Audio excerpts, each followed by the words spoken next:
Labdien! Iepriekšējās reizēs jūs skatījāties, kas ir industriālā revolūcija, kādi ir tās priekšnosacījumi, kā šis process attīstās.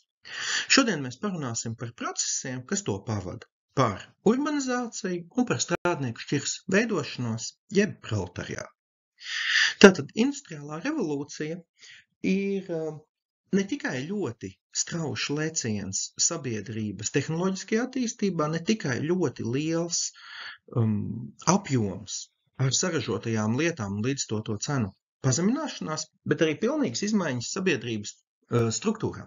Tāpēc, ka lai nodrošinātu rūpnīcas, lai nodrošinātu visu šo mašīnu industrializācijas darbību, ir nepieciešams cilvēks, ir nepieciešami strādnieki. Un, ja mēs skatāmies līdz šim vēsturē, lielāko daļu sabiedrības, gandrīz 90%, brīžam vairāk kā 90%, veido tieši zemnieki. Līdz ar industrializāciju situācija mainās un sāk veidoties strādnieku šķira. Pirmkārt, tas, ko mums vajag atcerēties, ka eksistē vairāki faktori, lai šāda strādnieku šķira varētu veidoties. Pirmkārt, tai ir jābūt personas brīvībai. Tātad mēs varam runāt par industriālo attīstību tur, kur ir atcelta dzimtas būšana, tātad, kur zemnieki var pārcelties uz pilsētām.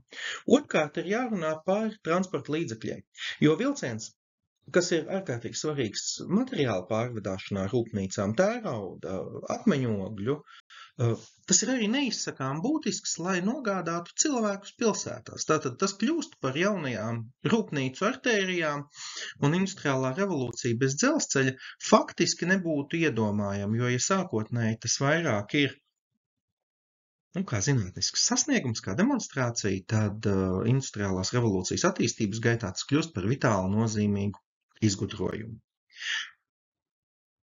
Rūpnīcās strādniekiem sākotnēji apstākļi ir visnotaļ smagi, atšķirībā no zemniekiem, kuri, lai cik vājā situācijā būtu lauku reģionos, kuriem tomēr ir pieeja lauksaimniecības produkcijai, kur kaut kā var sevi nodrošināt, tad strādniekam, ja viņš strādā, viņam ir atalgojums, viņš var izdzīvot, bet ja viņš nestrādā, viņam šī atalgojuma nav. Un tas galīgi nav kā mūsdienās, kad eksistē sociālās garantijas, bezdarbnieku pabalsti, slimības pabalsti, pensijas, kaut kas cits. Tajā laikā nekāda tāda nav. Ja tu gribi saņemt naudu, tev vienkārši ir jāstrādā. Un to lielā mērā izmanto rūpnīcu īpašnieki. Līdz ar to radot situāciju, kur strādnieki nevar atļauties nenākt uz darbu līdz to, sākotnēji strādnieki strādā ārkārtīgi garas stundas par salīdzinoši ļoti mazu atalgojumu. Un vēl viens paralēls process šim ir, ka rūpnieciskās revolūcijas laikā par strādniekiem lielā mērā var kļūt arī sievietes, kas liek pamatus vēlākiem emancipācijas, sufražismu procesiem, un tātad dzimuma vienlīdzības nostiprināšanās procesam jau vēlāk 19. gadsimta beigās sākumam un 20. gadsimtam. Strādnieki dzīvoja tradicionāli mazos dzīvoklīšos, dažādās valstīs situācija atšķīrās, bet jebkurā gadījumā mēs nerunājam par to, ka strādnieku ģimenes lielākoties būtu turīgas. Tātad pamatā mēs runājam par izteikti trūcīgu sabiedrības daļu, ar retiem izņēmumiem, kas kvalificētie strādnieki, kur ekonomiskā situācija ir būtiski labāka. Tāpēc šis ir laiks, kad mēs pirmoreiz plaši runājam par bērnu darbu.